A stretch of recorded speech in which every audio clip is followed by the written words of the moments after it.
కాంగ్రెస్ ప్రభుత్వం టార్గెట్ గా BRS party శ్రేణుల విమర్శల డోస్ పెంచాయి.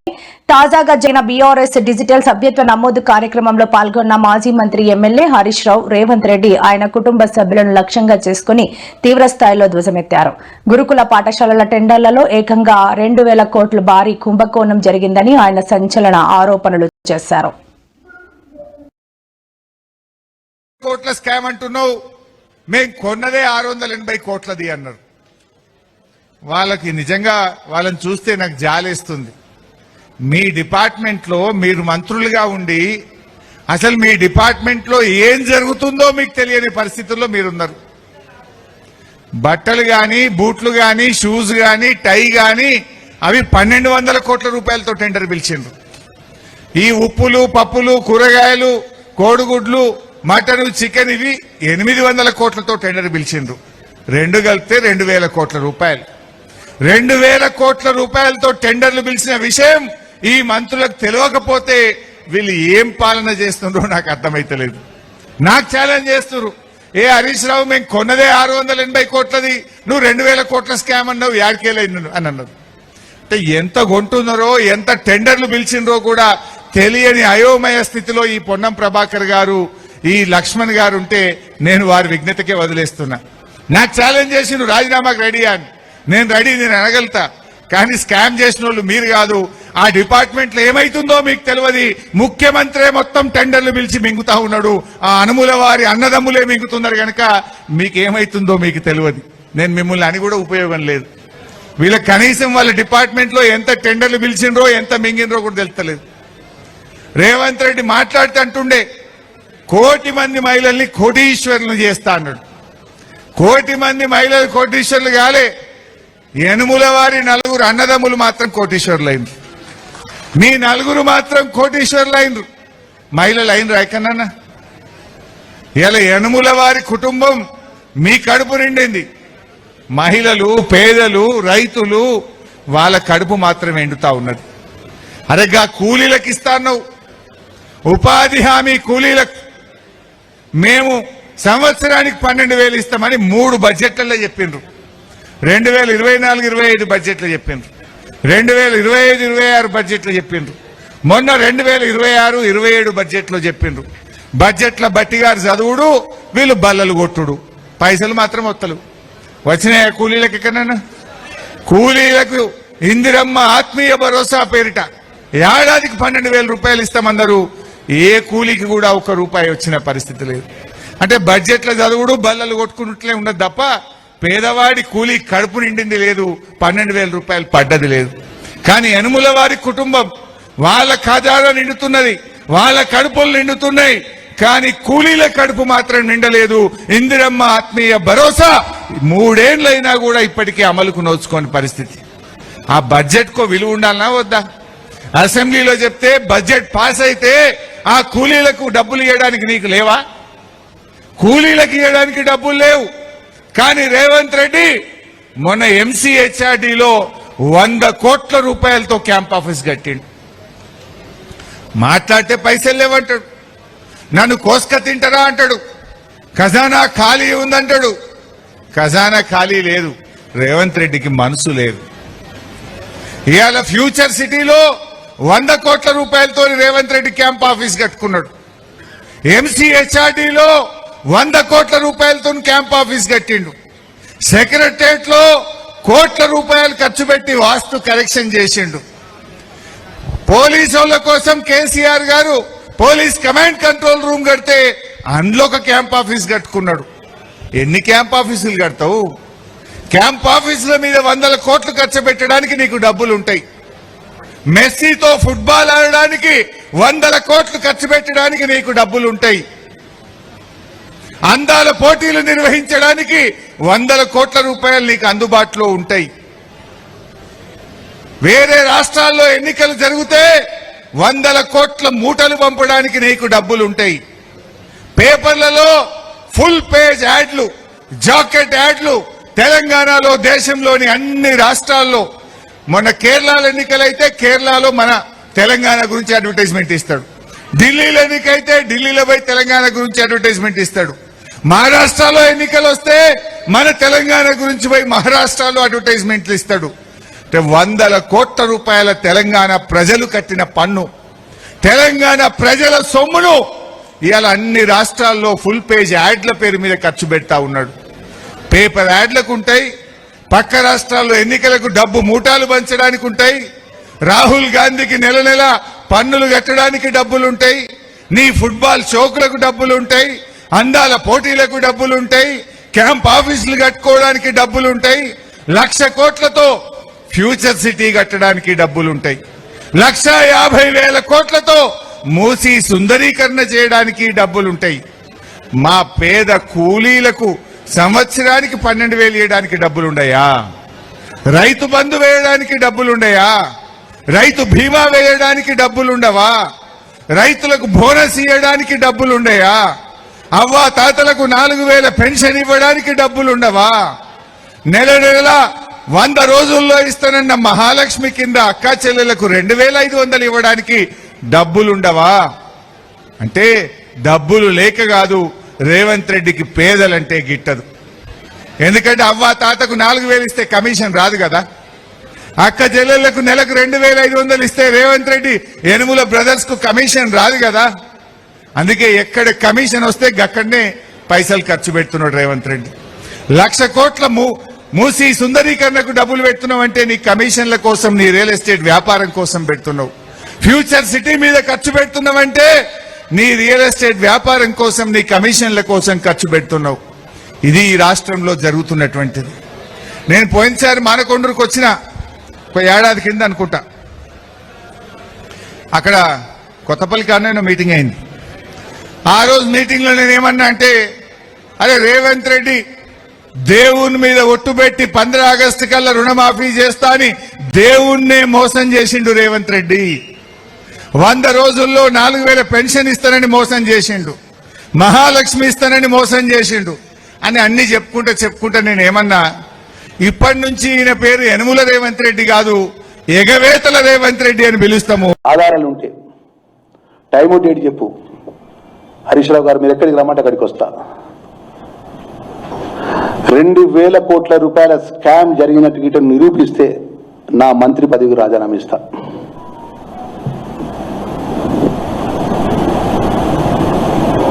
$2,000 కోట్ల రూపాయల స్కామ్ జరిగిందని గిట్ట హరీష్ రావు గిట్ట నిరూపిస్తే ఒకటే పార్టీని ఒకటే జెండా నమ్ముకున్న వ్యక్తిగా నువ్వు ఎక్కడ టైము డేట్ చెప్పు, నేనే వస్తా, కాగితాలన్నీ తీసుకొని మా అధికారులను తీసుకొని వస్తా.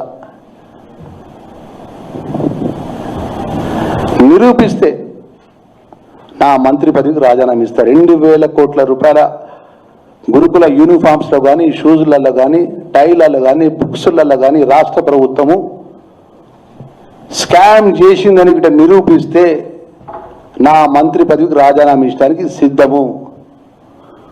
నువ్వు రాజకీయాల నుంచి వైదొలుగుతావా, ఒక నిరూపించకపోతే నువ్వు సిద్ధాన్ని స్వీకరిస్తావా అని చెప్పి హరీష్ రావుని అడుగుతున్నాను నేను ఈ ఛాలెంజ్ని.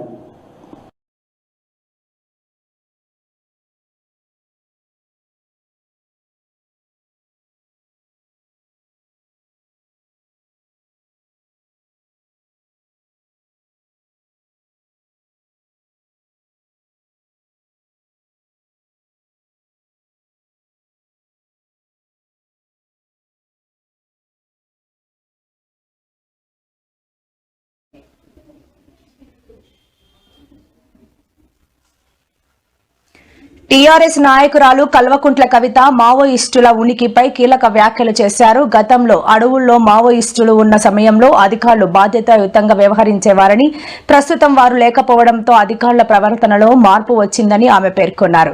సింగరేణి కార్మికుల సమస్యలను క్షేత్రస్థాయిలో తెలుసుకునేందుకు ఆమె చేపట్టిన బాయిబాట కార్యక్రమంలో భాగంగా ఉద్రిక్తత చోటు చేసుకుంది.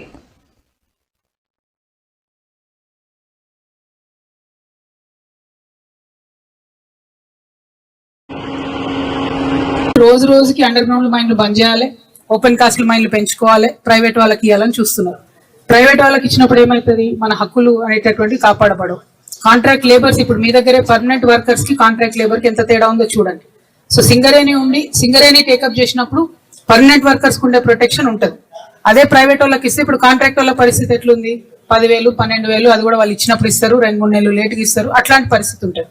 కాబట్టి ఓవరాల్ గా సింగరేణి అంతా కూడా ఫస్ట్ కాపాడుకుంటే, అండర్ గ్రౌండ్ మైన్స్ ఓపెన్ చేసుకుంటే, మ్యాన్ పవర్ పెంచుకుంటే ఈ ఏరియా అంతా కూడా ఒక ప్రొటెక్షన్ ఉంటది, ఈ ఏరియా అంతా కూడా మంచిగా నడుస్తుంది అనేది ఆ ప్రధానమైన ఉద్దేశం. దానికోసము ఎప్పుడైనా కొట్లాడినాం. తెలంగాణ కోసం కొట్లాడుతున్న సమయంలో కూడా సింగరేణిలో ప్రైవేటైజ్ చేయాలంటే ఆనాడు గట్టిగా చెప్పినాం, ఏ ఒక్కరు కూడా ప్రైవేట్ వాళ్ళు టెండర్ వేయొద్దని చెప్పినాం. చెప్తే చాలా మైండ్లకు కూడా టెండర్ వేయకుండా ఇప్పటివరకు కాపాడుకున్నాం. అధికారంలో ఉన్నప్పుడు కూడా ప్రైవేటైజ్ అన్నలందరూ ఇప్పుడు టీఆర్ఎస్ లోనే చేయడానికి ఉన్నారని కవిత వ్యాఖ్యానించారు. అడవిలో అన్నలు ఉంటే మనకి ఇక్కడ గుండె ధైర్యం ఉండే. వాళ్ళు ఆనాడు ఉంటే ఆఫీసర్లు అందరు జర పద్ధతితో నుండి మీ అందరికి ఫెసిలిటీస్ క్రియేట్ చేసేది.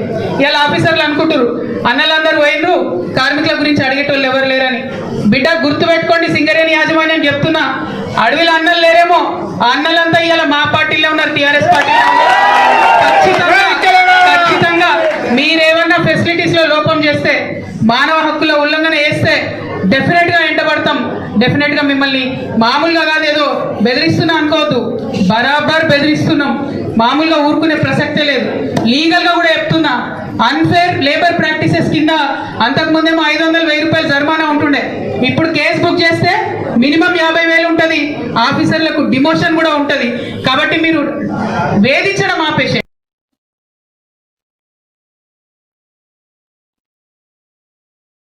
తెలంగాణ రాష్ట్రంలో కాంగ్రెస్ ప్రభుత్వం వ్యవహరిస్తున్న విద్యా వ్యతిరేక విధానాలు, ప్రభుత్వ పాఠశాలల్లో సమస్యలపై విద్యాశాఖ కమిషనరేట్ ఎదుట ఏబీవీపీ భారీ ఆందోళన చేపట్టింది. ఈ మేరకు విద్యార్థి నాయకులు పెద్ద సంఖ్యలో అక్కడికి రావడంతో ఉద్రిక్త వాతావరణం నెలకొంది. నిబంధనలకు విరుద్ధంగా ఇష్టారాజ్యంగా ఫీజులు వసూలు చేస్తున్న ప్రైవేటు యాజమాన్యాలపై కఠిన చర్యలు తీసుకోవాలంటూ ఏబీవీపీ నేతలు డిమాండ్ చేశారు.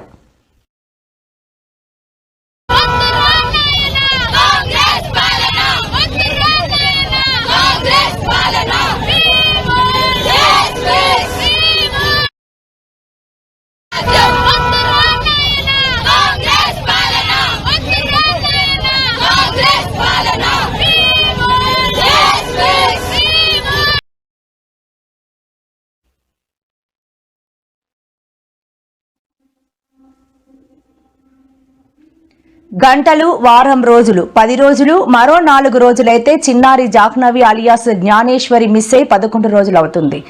జూన్ 6వ తేదీ తండ్రి వెనకాలే నాన్న నేను వస్తానంటూ వెళ్లిన జాహ్నవి పాప వెనకే వెళ్లిన కుక్క మిస్ అయ్యాయి. రాత్రైనా తెల్లారినా ఇంటికి చేరుకోకపోయేసరికి తల్లిదండ్రులు గుండె చెరువైంది.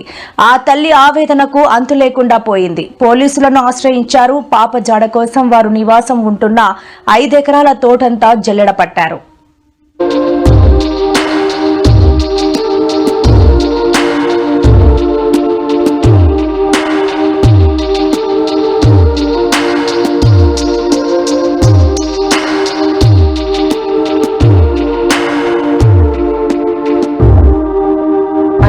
పన్నెండు అయితే దాటింది. 11:50 సార్. అదే సార్ టైం చూసుకోలేదు. 12:20 ఇదంతా ఒక 40 నిమిషాలు 30 నిమిషాలు. 1% కూడా డౌట్ లేదు సార్, అంతా క్లియర్, అంతా లేదు. ఏంటండి? లేదు సార్, లేదు, నార్మల్ గా ఉన్నాను సార్. అయితే వచ్చి పిలిచి ఎప్పుడైతే అడిగాడో అప్పటి వరకు తెలియదు సార్ మా పాప మిస్ అయిపోయింది అని. అయితే అనుకున్నా అని ఏమైందిరా అని అడిగితే అలా కొండన్న మీ అమ్మాయి ఏడుతుందంట, ఊర్లో అతనికి కనిపించిందంట, నాతో చెప్పాడు, వచ్చేసి భయపడిపోయాడంట కుక్క కలబడితే అని నాతో చెప్తే నేను వచ్చాను చూసుకుంటూ వస్తున్నాను అని చెప్పాడు సార్. ఇలాగని చెప్తే అంతలోకి అబ్బాయి కూడా వచ్చి ఎతకడానికి మొదలు ఎట్టుంది సార్ ఏమైపోయిందని. డిపార్ట్మెంట్ కి చెప్పి అంత అనుకోలేదు సార్, ఎందుకంటే తోటలోనే ఎక్కడైనా ఏ గదిలోనైనా నిద్రైపోయింది కదా, మంచి అండ సార్, నిద్రైపోయి ఉంటది, కుక్క పిల్ల కూడా ఉంది కదా వచ్చేస్తాదిలే అన్నది ఏమేమైనా ఉన్నాం సార్. అప్పుడు ఆ ప్లేస్ చూపిస్తే ఎక్కడే మీ పాప కనిపించింది అని చెప్తే మొత్తం అదంతా కనిపిస్తే అక్కడ కుక్క వెంట్రుకలను మా అమ్మాయి తల వెంట్రుకలు ఉన్నాయి సార్. ఆ అమ్మాయికి జుబ్బా వంగానే ఉంది సార్, అండర్వేర్ లేదు సార్. ఉంటేనే వీళ్ళు ఇలా పై సైడ్ వెళ్తే నేను ఇలా కింద సైడ్ వెళ్ళి ఒకవేళ ఎక్కడైనా ఉన్నదేమో నెతికి బోర్ల దగ్గరికి వెళ్ళాను సార్, ఏమన్నా కన్నాలు ఆట ఉన్నాయని. ఏమీ లేదు సార్, అలా ఉన్నాయి అలాగే ఉన్నాయి మొత్తం చూసాను సార్. మరి ఈ మధ్యలో ఏం జరిగిందో తెలియదు సార్. మొత్తం ఈ ప్రాసెస్ అంతా ఒక 30 నిమిషాల నుంచి 40 నిమిషాల్లోనే జరిగింది సార్. మరి టైం ఎంత ఎగ్జాక్ట్ గా టైం ఎంత అవుతుందో తెలియదు సార్. నేను ఇంట్లో కూర్చుంటే పైనుంచే వచ్చాడు సార్. మాకు చెప్పిన అన్ని అయితే పైనుంచి వచ్చి చెల్లి అని పిలిచి మీ బుజ్జమ్మ ఎక్కడ, మీ పెద్ద బుజ్జమ్మ ఎక్కడ ఉంది అని అడిగాడు సార్. వాళ్ళ నా దగ్గర ఉంది అన్య, కొత్తపల్లి కోచర్ దగ్గర వెళ్ళారు అన్య అన్నాను. అంటే ఒకసారి కనుక్కో చెల్లి, మీ ఆయనకి ఫోన్ చేసి అంటే నా దాంట్లో బ్యాలెన్స్ లేదండి, నువ్వే ఫోన్ చెయ్యి అంటే వాళ్ళు ఫోన్ తో చేశారు సార్. చేసిన తర్వాత ఈ అబ్బాయిని అడిగితే నా దగ్గర లేదు, వాళ్ళ అమ్మకి అప్పచెప్పేసానని వాళ్ళ నాన్న అన్నారు సార్. వాళ్ళ నాన్న అంటే మేమిద్దరు అంటే వాళ్ళ అమ్మ దగ్గర ఉందని, నేను నా దగ్గర ఉందని ఈ అబ్బాయి అనుకున్నాం సార్.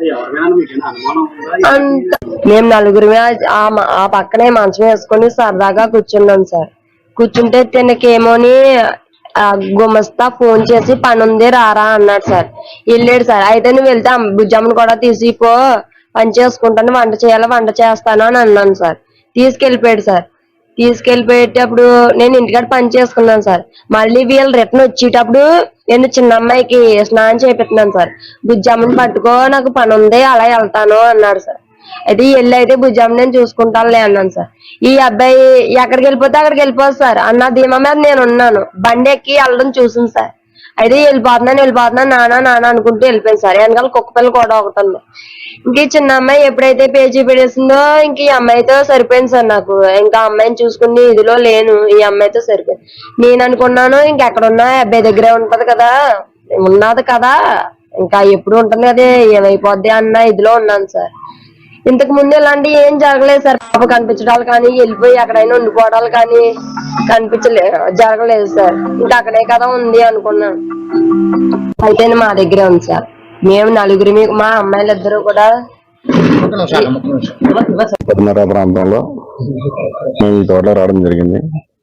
ఏఈ గారు, ఎల్ఐ గారు, జేఎల్ఎం ముగ్గురు కలిపి వచ్చిన తర్వాత ఈ పాప తండ్రి అయిన గణేష్ ప్లాండ్ అబ్డక్షన్ అనేది అవకాశం లేదు. పాప అంతటా పాప నడిచి వెళ్తాం చూశారు కాబట్టి, అందరూ ఐ విట్నెస్ ఉన్నారు కాబట్టి, పాసర్ బై ఎవరైనా తీసుకెళ్లారా అనేది కూడా ఎలిమినేట్ చేయట్లేదు. పాసర్ బై ఎవరైనా తీసుకెళ్తుంటే అది టెక్నికల్ అనాలిసిస్ తో వెరిఫై చేయడానికి ట్రై చేస్తున్నాం. సీసీ ఫుటేజ్ తీసుకున్నాము, ఐపీడీఆర్ తీసుకున్నాము, టవర్ డంపులు తీసుకున్నాము. ఇవన్నీ అనాలిసిస్ ఇస్ ప్యారలీ గోయింగ్ ఆన్. ఖచ్చితంగా అండి, అడవి జంతువుల వల్ల కూడా ప్రమాదం ఉండే అవకాశం ఉంది. చిన్న పాప కాబట్టి, షీ వెయిస్ వెరీ లిటిల్ కాబట్టి ఏదన్నా వైల్డ్ యానిమల్ లాక్కొని వెళ్ళే అవకాశం ఉంది. దానికోసమే ఫారెస్ట్ డిపార్ట్మెంట్ ని రిక్వెస్ట్ చేసి వాళ్ళని కూడా రోపిన్ చేయడం జరిగింది. డ్రోన్ సెర్చ్ కంటిన్యూ అవుతుంది ఆ యాంగిల్ లో. 6 పాయింట్లు గుర్తించామన్నారు సార్ 2 days నుంచి. We are doing so far all efforts are leading to dead end only. ఇంతవరకు ఏ క్లూ దొరకలేదు. టెక్నికల్ అనాలిసిస్ లోనూ ఇప్పటిదాకా సస్పిషియస్ యాంగిల్ రాలేదు. అట్లనే ఈ యానిమల్ ఏదైనా తీసుకెళ్లి ఉండటం మీద కూడా ఇంకా క్లూ రాలేదు. That it self says that కొంచెం యానిమల్ అయి ఉంటేనే ఇట్లాంటి ఎరాటిక్ బిహేవియర్ ఉంటుంది. మనం ఖచ్చితంగా చెప్పలేని బిహేవియర్ ఉండేది. అక్కడ సడన్ గా ఏదో జరుగుంటే తప్ప ఈ ఇన్సిడెంట్ అంతా కూడా జరిగి, ఇప్పుడు నేను వాళ్ళ తల్లిగారితో కూడా మాట్లాడని నాకు ఐడియా ఉంది. ఆవిడ కూడా ఏం చెప్తున్నారు, భవానీ గారు అట్లానే గణేష్ గారు ఇద్దరు ఏం చెప్తున్నారంటే 30 minutes డ్యూరేషన్ లో జరిగిపోయింది. So it cannot be planned or orchestrated. So ఏదన్నా యానిమల్ తీసుకొని వెళ్ళాలి, లేదా పాసర్ బై ఏదైనా చేసి ఉండాలి. ఆ రోజున బాగా వర్షం కూడా పడింది. ఈ టెరైన్ లో వర్షం పడితే కొంచెం గ్రావెల్ రోల్ అయ్యి ఉండొచ్చు, ఏదైనా జరిగి ఉండొచ్చు. సో అన్ని యాంగిల్స్ లోనూ దర్యాప్తు కంటిన్యూ చేస్తున్నాం. ఇప్పుడు ఇక్కడ ఎంతమంది ఉన్నారో వీళ్ళందరూ మీకు ముందు నుంచి కనిపిస్తున్నారు. ఇవాళ వచ్చిన వాళ్ళు కాదు కదా వీళ్ళందరూ కంటిన్యూస్ గా 24/7 ఏ నిమిషం అయితే కంప్లైంట్ వచ్చిందో అప్పటి నుంచి, because it is a small kid, ఆహారం లేక చనిపోకూడదు. ఒకవేళ ఎక్కడైనా తప్పిపోయి ఇక్కడిక్కడే ఉండి ఆహారం లేక చనిపోతే అది చాలా బాధాకరమైన విషయం అని అప్పటి నుంచే చాలా ఎఫర్ట్స్ పెట్టడం జరిగింది. సో అన్ని యాంగిల్స్ ఇంకా పర్సూ చేస్తున్నాము. Both technical analysis and search will go on. ఈ కేసులో కీలకమైనది కుక్క.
జ్ఞానేశ్వరి ఇప్పటికీ కూడా మెసేజ్ చేయడం లేదు. తన అదృశ్యమై నేటికి 11 రోజులు అవుతున్న నేపథ్యంలోనే చిన్నారి ఏమైందని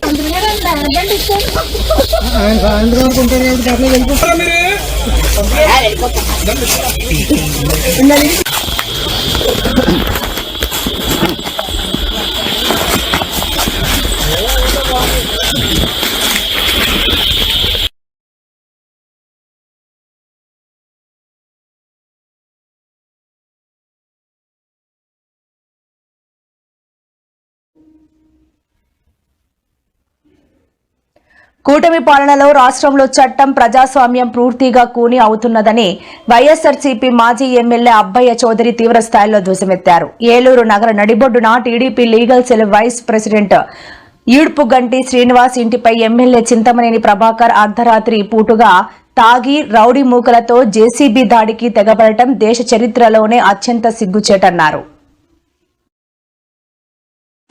ఒక రెడ్ బుక్ రాజ్యాంగం అక్రమ వ్యాపారాల గురించి, పొలాలు ఆక్రమించుకొని దానిలో మైనింగ్ చేసుకొని ప్రైవేట్ వ్యక్తుల మీద ట్యాక్సులు వేసేటటువంటి కార్యక్రమాలు చేస్తున్నారని ఆయన 2-3 ప్రెస్ మీట్లు పెట్టాడట. మరి ఎందుకు పెట్టాడో వాళ్ళిద్దరి మధ్యన ఏం తగారు వచ్చిందో మనకు తెలియదు.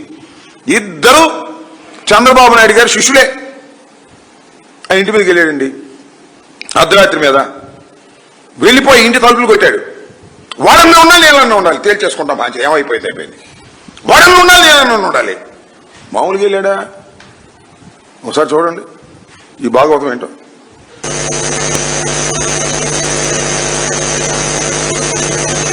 సార్ వచ్చాడు, చింతమనేని సారు గేడు పక్కన పడుతున్నాడు. ఇంట్లో పాపం వాళ్ళ ఇంట్లో ఆడవాళ్ళు వచ్చారు, పాపం పోలీసులు పంపించారు. ప్రసాదం